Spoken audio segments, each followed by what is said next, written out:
From VOA, Learning English, this is the Economics Report.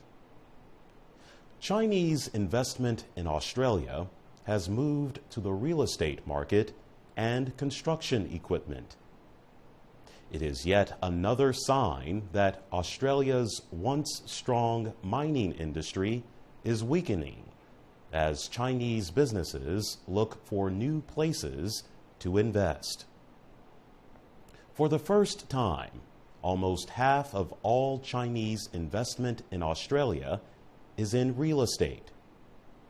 Spending on roads, bridges, and other infrastructure has also increased.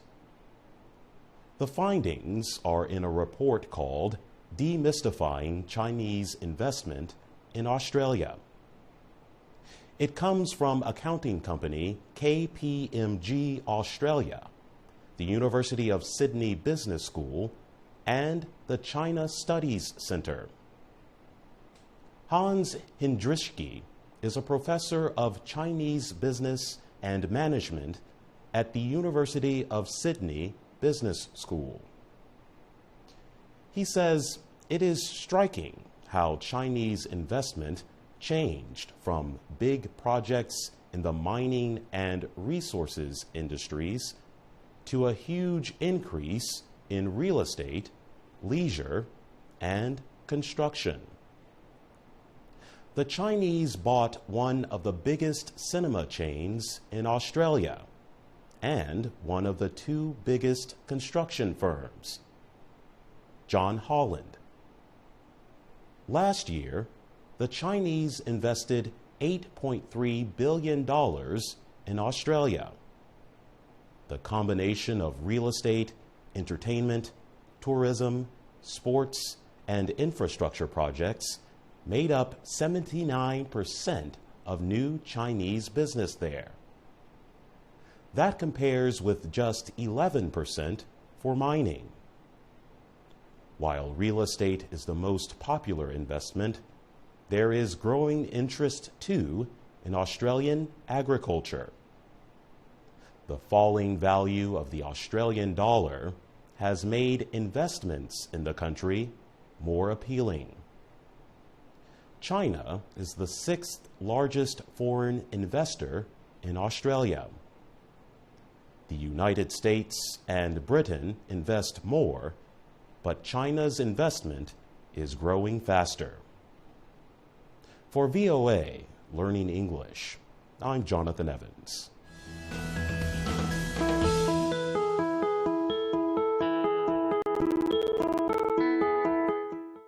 From VOA Learning English, this is the Economics Report.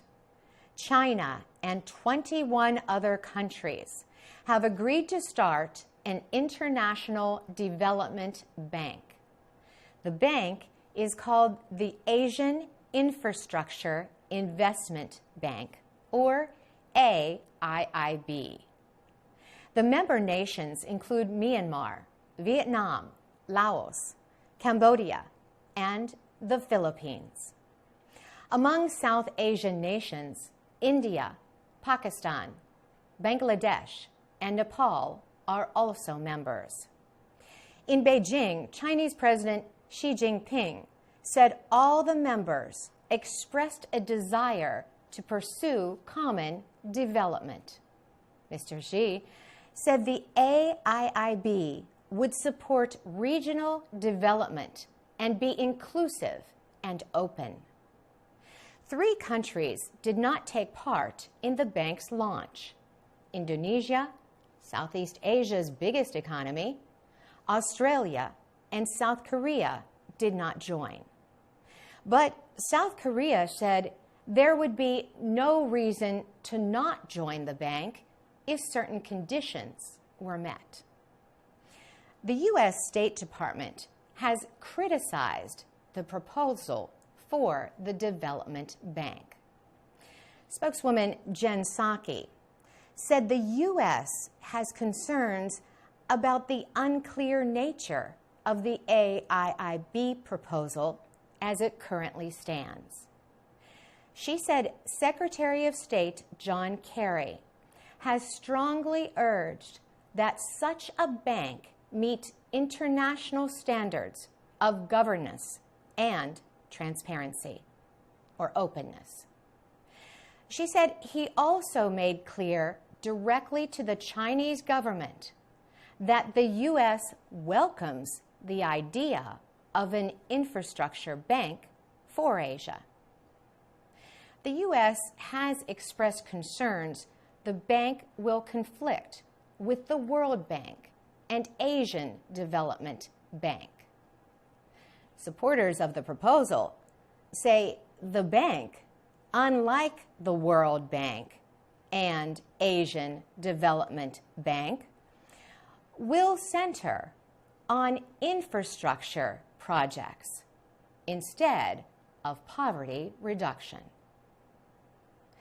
For VOA Learning English, I'm Carolyn Presutti.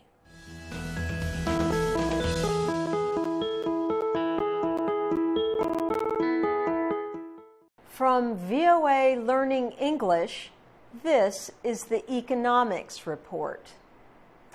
Brazil is seeking to reduce a budget deficit that led to a drop in the country's credit rating. The government announced spending cuts and tax increases totaling almost $17 billion in September. Officials say they plan to bring back the CPMF, a tax on financial transactions. The government hopes to raise more than $8 billion next year if Congress accepts the tax. However, many lawmakers oppose the measure.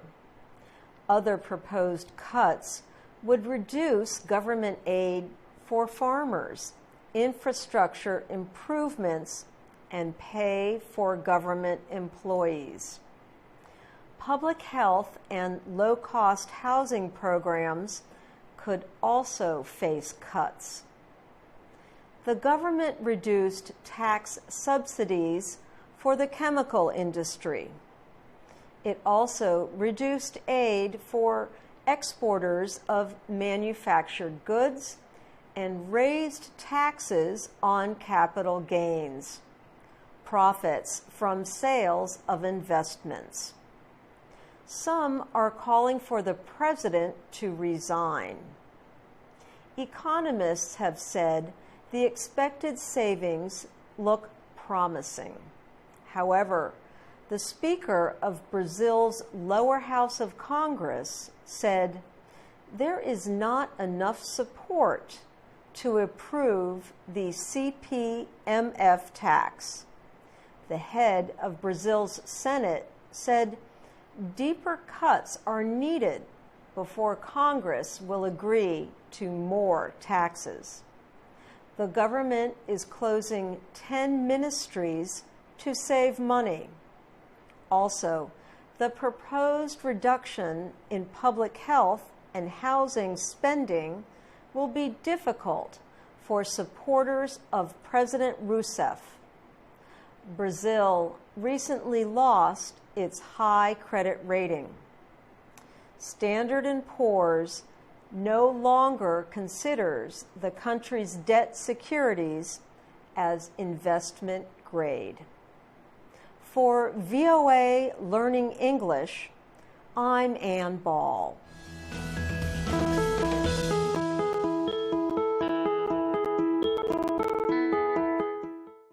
From VOA Learning English, this is the Economics Report.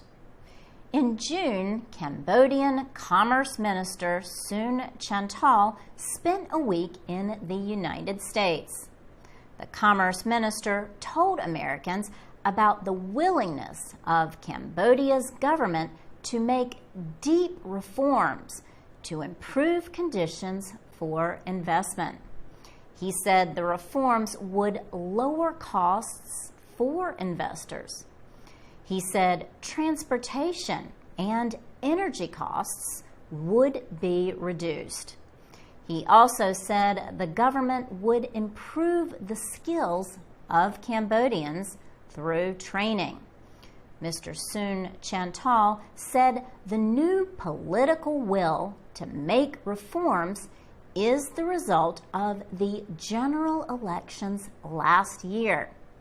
In the voting, the ruling Cambodian People's Party lost a number of seats in parliament. The opposition Cambodia National Rescue Party disputed the results. It said cheating was to blame. Alex Feldman is president and CEO of the U.S. ASEAN Business Council. He says that investor interest in Cambodia has grown over time. But he says investors need to see more evidence of reform. Mr. Feldman says Cambodia should continue to improve roads, ports, and other infrastructure. He says the country also has to improve the skill base of its citizens and fight corruption.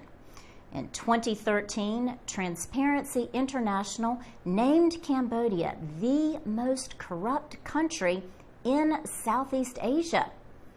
Sun Chantal says the Cambodian government has taken major steps toward reform.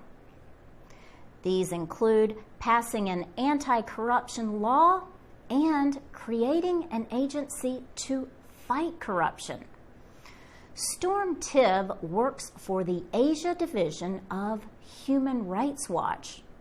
He admits that anti-corruption efforts have increased, but he says a lack of openness about the process will make them ineffective. For VOA Learning English, I'm Laurel Bowman.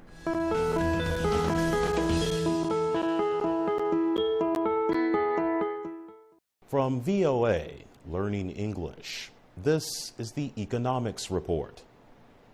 Prices on China's stock markets have dropped sharply in recent weeks. The Chinese government warned investors about what it called a panic sentiment. The government has introduced measures it hopes will stop the declining prices. In an effort to avoid further losses, hundreds of companies listed on China's stock exchanges filed papers for trading suspensions. Trading in the stocks of more than 1,400 mainland companies were suspended. That is about 40% of the market. The country's central bank promised to make loans to brokers to make sure they have enough money to carry out trades. And the government moved to permit insurance companies to invest larger amounts of money in stocks. The government agency that oversees the country's biggest state-run companies told them not to sell shares. Instead, it urged them to buy more. The government also took measures to support stock buying. These include reducing interest rates, lowering the fees charged to buy and sell stocks, and easing rules on how much money traders must deposit in order to buy stocks. Chinese markets reached a peak on June 12th.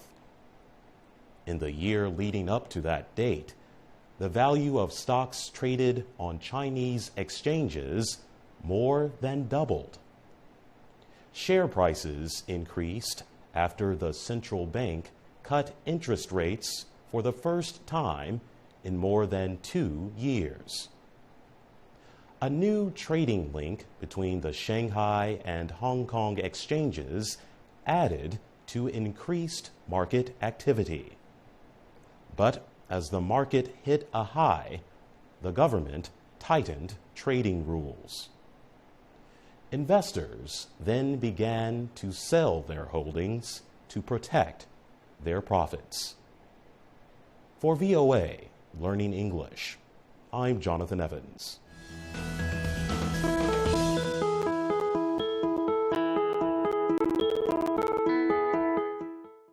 From VOA Learning English, this is the Economics Report.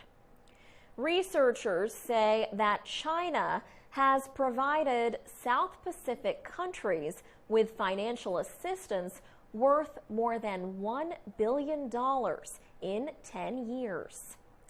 The Lowy Institute for International Policy, based in Sydney, Australia, did the study. It is the first comprehensive or complete study of China's growing aid program for the South Pacific. The report says China is likely to become the area's third biggest donor after Australia and the United States. The Institute says the aid seems mostly to be a good action by a responsible global or world citizen. It also says the financial assistance might be a way to ease tensions. Researchers say tensions are caused by a growth in new Chinese companies and Chinese migrants to South Pacific islands. Chinese fishing and mining operations are causing special concern among island communities. The largest Chinese investment project in the region is the $1.6 billion Ramu nickel mine in Papua New Guinea. There is a dispute over its effect on the environment. But China hopes to present a more positive image as a major aid donor. The Lowy Institute study examined information from 500 sources, including budgets, business documents, and government statements. It is the first major study on the subject. Since 2006, China has provided $1.4 billion in foreign aid to the South Pacific region. China has diplomatic relations with 8 South Pacific island nations. Australia remains the largest donor, providing almost $7 billion over the last 10 years. For VOA Learning English, I'm Alex Villarreal.